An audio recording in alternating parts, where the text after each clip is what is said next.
Hi, I'm your host, Marsha Forens for Just Ask Podcast Live. Thank you, ladies and gentlemen, for tuning in. You know, I always get excited when this particular guest comes, and I shouldn't say get excited, but what it is that he's just so resourceful that we have to have him come back almost like on a quarterly basis. And so when I do that, that means that he's always got some resources that I know that you can use. I myself, somebody in your family, you yourself can use all this resource information. So, you know, once again, I never like to hold up, my time with just me. Let's go to our returning guest and wonderful supporting guest, attorney Jim Schuster. Well, hey, where'd I go? Hey there, Jim Schuster. Well, hello, Marsha. How good to be with you. Good to be back. Thank you so much. Now, Jim, like I told the viewers, I get excited when you come because you always got something to tell us. So, and what it is, Jim, I know that people don't realize that there's resources out there that it's not necessarily hard to come by, but everybody doesn't read. Everybody doesn't capture the news. Everybody's not computer savvy. So we have a person like yourself always fill us in on the resources and, information that some people may have missed just by chance that they didn't, connect with someone or know someone that can fill them in. So our topic of the day, Jim, is what? Scams. Scams. And that means they're out to try to get your money one way or another. Okay. Well, Jim, there's a lot of that going on. So there's so many types of scams. And with this new AI, that's enough, to scare anybody. So it's like, well, which way do we turn? And I understand that we're in the creative mode of making lives more efficient and better. But in some instance, like the AI and stuff like that, to me, that's overdoing it. Yeah. Well, let me just say, Marsha, let me just give sort of a preface or introduction to what I'm talking about or what we're going to talk about. Let's say that broadly speaking, there's just two kinds of scams. Now, by the way, as you probably know, on the AARP website, their fraud and scam alert page, they have over 80 different scams listed. So there's a lot of them, and there's no way we could even touch a few of them. I mean, there's just so many. But they have common themes. Now, the AI currently in this current, let's say, configuration only refers to scams operated by a computer or a cell phone. Okay. The other kind of scam is the phone scam. And the difference there is a person actually talks to you. Okay. So I think the phone scam might be the one that the guest might most often see. So the phone scam, you pick up the phone, and the person on the other line is a scammer, and they're going to use three techniques to try to get your money.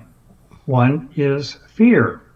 They may impersonate the police officer, they may impersonate the bank or some business you have saying, we've got a problem here, we need to verify with you, we need to fix it. That's the fear module. The second one is what I call the greed module, which it's kind of overstating, but greed is emotion. And what's that about? You're going to lose money, or we have a hot investment, you're going to make a lot of money. Okay. The third kind of scam, which I would say is perhaps the most common, is the scam based on the emotion of love. So it might be a favorite charity, it might be a so-called friend. I live down the street, I see you every day, blah, blah, blah. It might be a so-called friend. Could be somebody saying they're operating on behalf of a grandchild or something like that, okay? Now, let's just talk on the phone scam first, because I don't want to bounce back and forth between them. Well, wait a minute, Jim. Before you get started, let me ask you this: should families start to come together and say, "Let's have some key words that they'll let you know that this is me if somebody should call and try to scam you, especially the grandparents? Should there Yeah. be a code word that the family uses and that'll let them know if this is, a real call or not? Because first of all, we have a couple of issues to address. You might have a person that has dementia.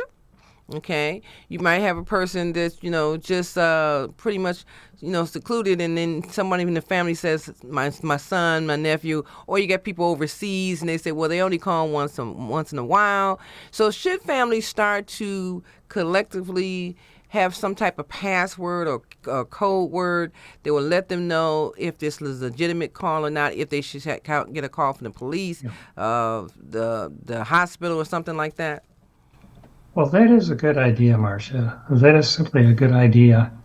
And let's just, that's all I can say. It is a good idea. Yes, people, if they really get it together enough, they should do it.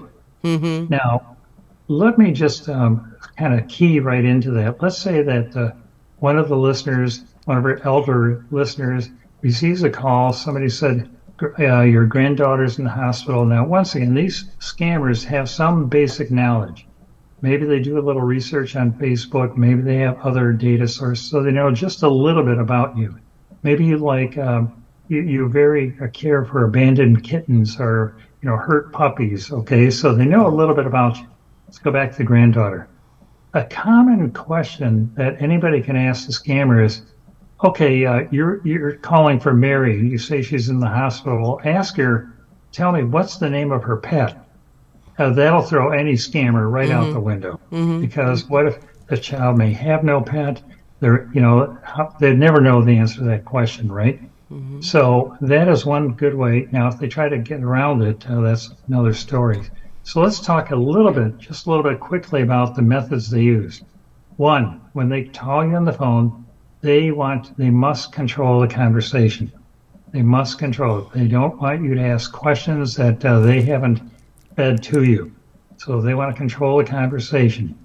That means if you get a sniff that there's something funny about this, maybe the scammer has a European accent, though he's speaking English, it just doesn't sound, very familiar, then, you could have, once again, you would stop things and say, well, let me ask you a question. And it could be anything, personal, you name it, that a family member would know, but they don't.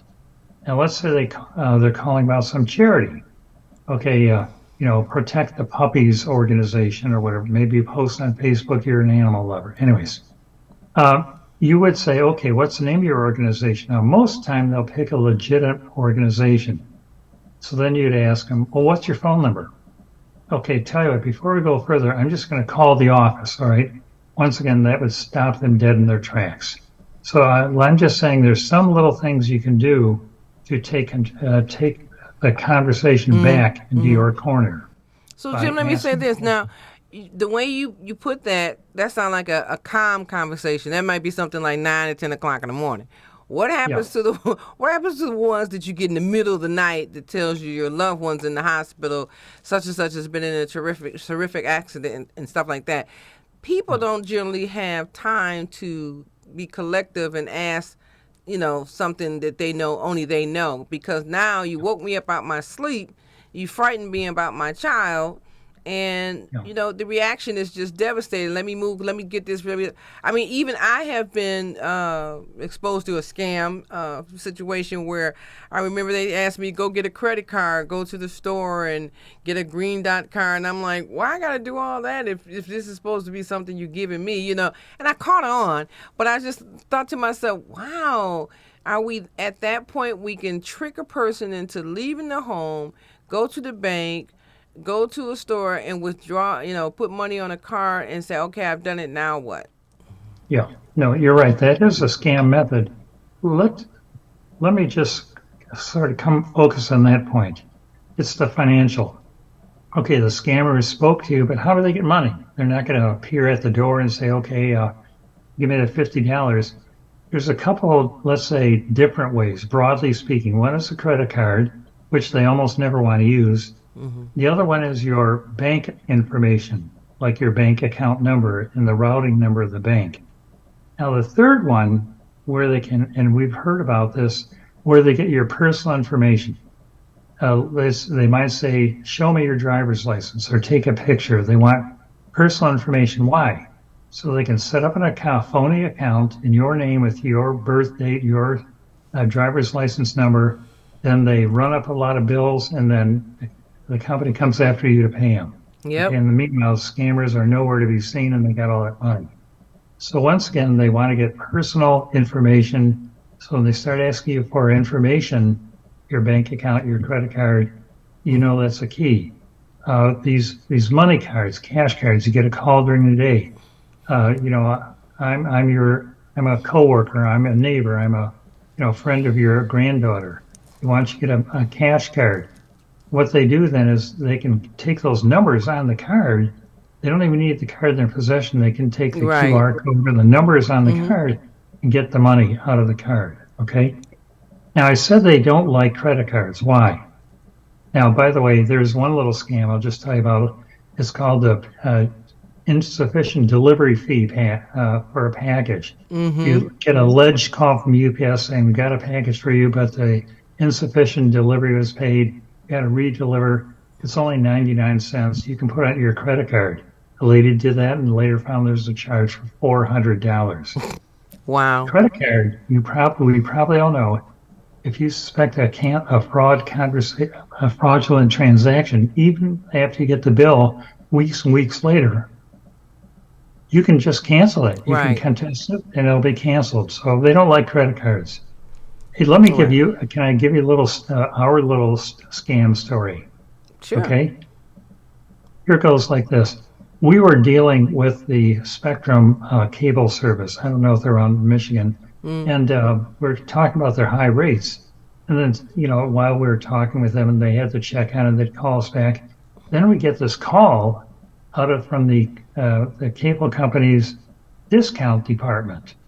And, because we're just talking to them about the rates, it seemed very legitimate. Well, then the guy says, we need your bank number, we need the routing number, we need your account number, we need a check number. Okay, the check will be for $175 instead of $275. Okay, Oh. what are they doing there? Well, that one check would only be the first one. After that, they would. Now remember this. You see, this is all verbal. There's no pictures. It's over the phone information. They would take that and say, okay, we got 175. Now let's go for say 5,000. Here's a check. The next check for $5,000. Okay, so you can see how they want your personal financial information. Now, what happened in our case? Well, this fellow had a European accent. Nobody has the cable company we spoke with had a European accent, no accent at all. So I asked the guy, what's your name? After my wife had been talking to him for minutes, he said, Alan Smith, which smelled like ripe garbage to me. What a so-called name.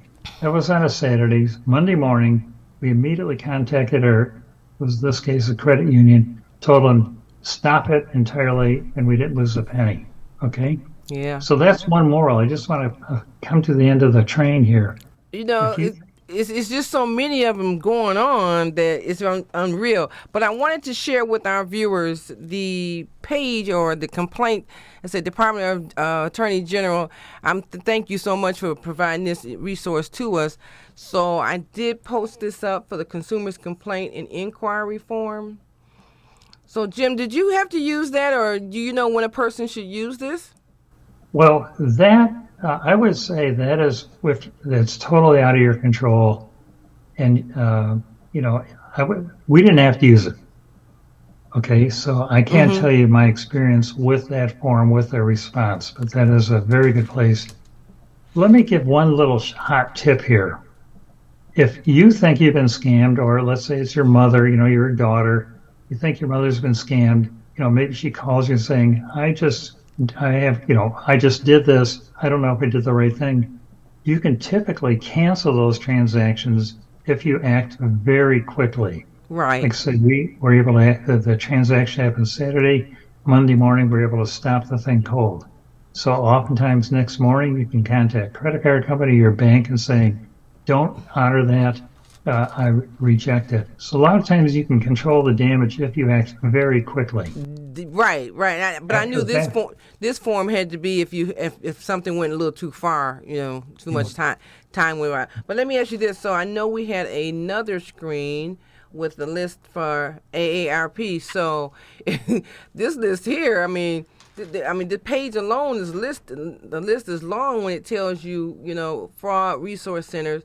So I'm glad to have that because there's so many and people are not thinking. They always think that we got to go straight to the credit card, but the fraud resource center tells you right here the different ones that you can contact to make sure, especially the IRS imposters. Oh my goodness.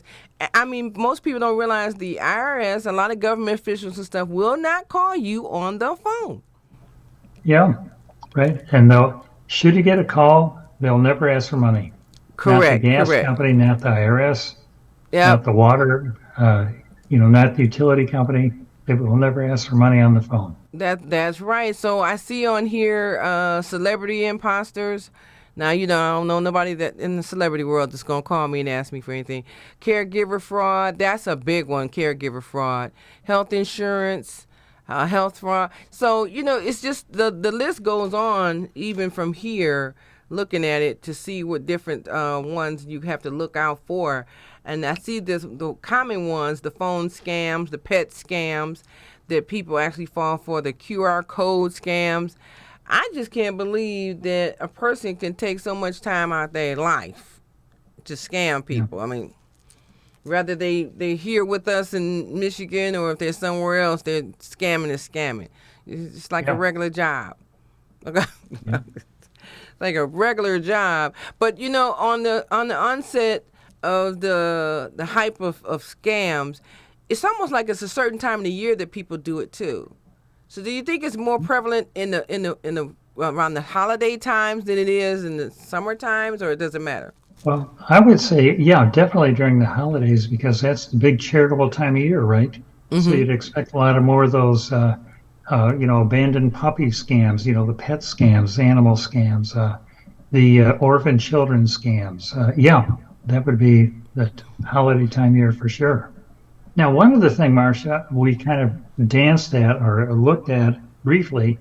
What about the phone scam or the computer scam? Now, whether you get a text message allegedly from your bank fraud, office or the whomever, the first rule is if the link looks suspicious on your phone or your computer, don't click on it. Call the institution. Call them. Don't Mm-hmm. rely on that link. Just simply call them saying, "Did you send this message?" That way you will avoid the problem entirely. Okay. Okay. I hope our viewers will follow that because you get excited when you see the word free. I don't know why, but the word free doesn't excite me because it's like nobody gives you anything for free. Okay. Okay. So ideally, what we're trying to do today, Jim, is make sure that people are aware that, the scams are out here. They're not going away, but just pay more attention. And if you're not sure, you do have time to investigate before you jump out there and call somebody or respond to an email. You have the right to say, hold on for a minute and use another phone if you have one and call Yeah, your or loved call one them and make back. sure, yeah, make sure that number is legitimate or make sure your loved one is safe Yeah. if you have to use another number or something. Don't just jump out there and say, well, wait a minute, let me get my credit card. If you have another By phone, I think you you should talk pick up about the phone and call your loved one and say, hey, I got this person on my other phone here, and they're saying this, and this. And then you can get rid of them. Or how about if you can put them on hold? yeah, But the average person elderly person may not know how to use the hold button and dial another number. Check, make sure yeah, Junior's okay. right, right. Now, by the way, when you get the other thing we should briefly mention, a lot of people rely on caller ID. Who's calling me? The Mm-hmm. spammers can spoof caller ID, so it might say National Bank, but it's really not the National Bank that's calling. Okay, so they can do that.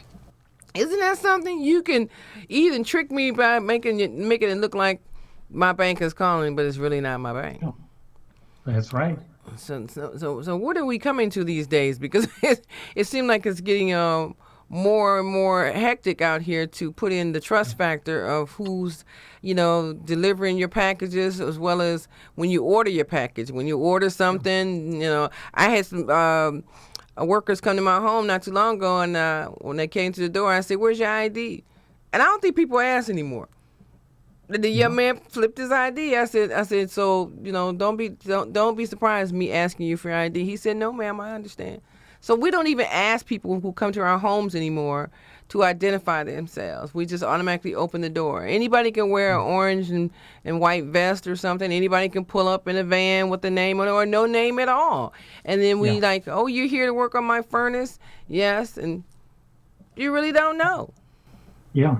Well, I would say, Marsha, most scammers don't want to be seen. Mm-hmm. Mm-hmm. If you could get a picture of them on your doorbell camera, they don't want that. So I would say that they try to remain anonymous. They try to fool you. But let's just give one little assurance. Once again, if you feel you've been scammed, or if you're a child, you have elderly parent, like say maybe dementia, you think your parents been scammed, if you act quickly, within a day or two, a lot of times you can even prevent the damage from happening. So let's just say you hang up the phone and you contributed to the lost puppy, charity. You say that just didn't smell right. You can call the bank, cancel the transaction. You can call a credit card company and say, "Stop it! It's a fraud." So there you go. You're not totally out of control. A lot of times you can fix the damage if you act quickly. Right. And I think a lot of people, Jim, what happens is that the embarrassment sets in. So then that's why the scamming process just grows. A lot of people are embarrassed. And so once the scammer gets one person, they feel like, hey, I can get another one. But if Yeah. people, stop feeling like this is an embarrassment and confront it, it makes it difficult for the scammers to continue to be strengthened with the fact that they can continue to do what they do. Yeah. Now, let me just say, I think one thing we all know, but let's just say it. The scammers like a successful hit, let's call it. So if they're really successful the first time with a person, oftentimes they'll come back and saying, the lost puppies are so happy for you with your $50 gift, but if you give them 500, we'll put you in the Gold Star member club, and here we'll have this cute little dog you can adopt, and here a picture of a cute little dog off Google's, uh, they'll do that. Or once again, you've probably heard about the financial scams, or there's always people out there looking for a hot tip, Yep. where they can just, like buy Apple when it was only $80 a share or whatever. And a lot of times when those financial scams, the guy will come back and say, "Hey, we didn't see that hit from the Russian, whatever coming. But tell you what, this is a golden opportunity. Everybody's afraid of this now, and we got another angle on it. And if you put in 10,000, you're going to be 10 times richer, tomorrow morning or Mm-hmm. something. So if they hit you once, they're going to come back and try to hit you again, but bigger this time. So just a little note. Also, it's again for the children of mom, taking care of a mom or dad with dementia. They've been scammed once. Look out, the scammer might come back for number two. Wow. Wow. And the fact that we do have a scam alert button on our cell phones, it seemed like that would be able to be a deterrent, but it doesn't always kick in. Then those who still have landline phones, that's it. There's no alert whatsoever. And Right. so that makes it a little more difficult too. And the fact that, like you said, Jim, sometimes when a person call you and they have an accent, you're like, no, you couldn't be Thomas Allen with an accent like that, with an American name or whatever. But then Yeah. we also know that some businesses do customer service overseas, so we can't even judge that. We can't even say that's not possible, because a lot of businesses take their business overseas because of the cost. That's right. Yeah. Now, one thing, we come back to one of the things we said near the top of the show. They don't want you to ask questions. They want you to answer their questions, okay? One way to try to break up the flow, I mean, like I say, it's kind of rare for people to realize in the middle that things have just gotten too far. Maybe that you already gave them their bank account number. Start asking questions. Just ask questions. Well, where are you located? Give me your callback number because I want to call you back. Anything, Mm-hmm. ask some questions that will just immediately cause them to not answer and try to direct you another way. And once they start not answering your questions, it's bad. Yep. So that's another. And like you say, because there's overseas customer service centers, they should be able to handle any question you got, no problem.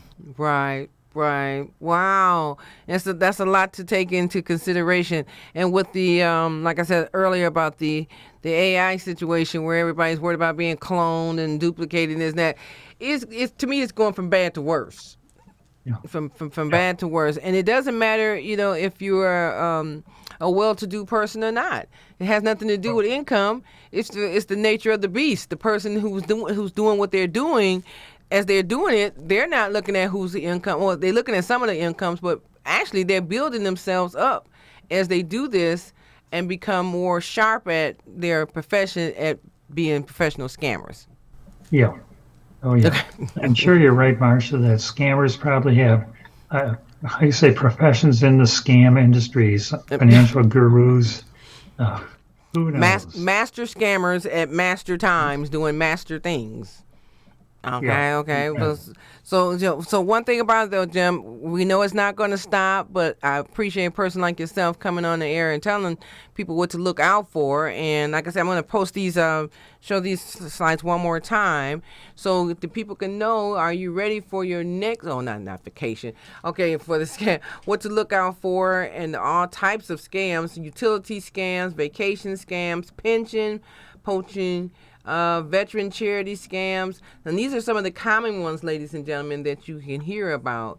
So most definitely don't think that they're just the everyday scams. There are so many package scamming, funeral home scamming, what's this say?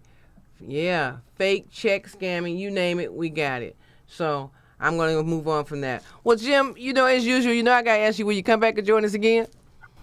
Anytime, Marcia. It's always a pleasure. Thank you. Thank you, Jim. So hold on that for me for 1 second. Well, ladies and gentlemen, I always tell you, when you get a chance, you can always tune in at 5:30 a.m. on PBS Channel 56 to catch us. If you don't catch us on 56, you can always check your local cable station, and we're on all of them. So don't forget, we got the upcoming Just Dance Health and Fun Fair on October 5th, 2023, Eastern Market Shed number 5. I hope to see you all there. It's a fun-filled, free day of fun and services. I'm your host, Marsha Florence with Just Dance. You know what I always say. If you got a question about a person with a disability, or if you just have a general question, don't be afraid to ask. Just ask. And I hope to see you next time.